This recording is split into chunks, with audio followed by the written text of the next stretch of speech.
सिंधुदुर्गासाठी टोलमुक्त हा जिल्हा राहणार आहे। महायुती सरकारचं आणि पालकमंत्र्यांचं मी या ठिकाणी अभिनंदनाचा ठराव। नमस्कार।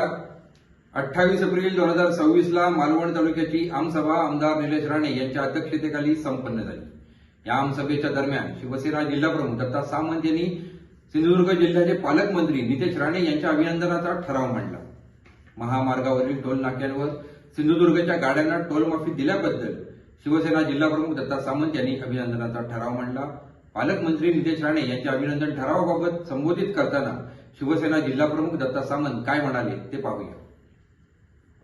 राणे सन्माननीय शिव टेबुलकर साहेब, आमचे मित्र दादासाहेब व्यासपीठावर सर्वच मान्यवर होती, सर्वच आमसभेसाठी उपस्थित असलेले सर्वच वडीलधारी मंडळी, बंधू भगिनी, पत्रकार मित्रांनो, मी आज असा एक अभिनंदनाचा ठराव या ठिकाणी मांडत आहे की महाराष्ट्राचे मुख्यमंत्री देवेंद्रजी फडणवीस, उपमुख्यमंत्री आमचे शिंदेसाहेब असतील, पवार मॅडम असतील, केंद्रीय बांधकाम मंत्री नितीनजी गडकरी असतील, आमच्या जिल्ह्याचे लोकप्रिय पालकमंत्री नितेशजी राणे असतील, सन्माननीय खासदार राणेसाहेब असतील आणि आमच्या कुडाळ मालवणचे लोकप्रिय आमदार निलेशजी राणे यांच्या प्रयत्नाने तो राष्ट्रीय महामार्ग रस्ता तयार झालेला आहे। त्याला सिंधुदुर्गासाठी MH07साठी नुकतीच पालकमंत्री सन्माननीय नितेशजी राणे यांनी घोषणा केली की सिंधुदुर्गासाठी टोलमुक्त हा जिल्हा राहणार आहे।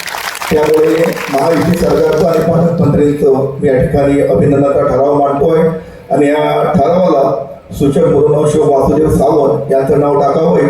धन्यवाद।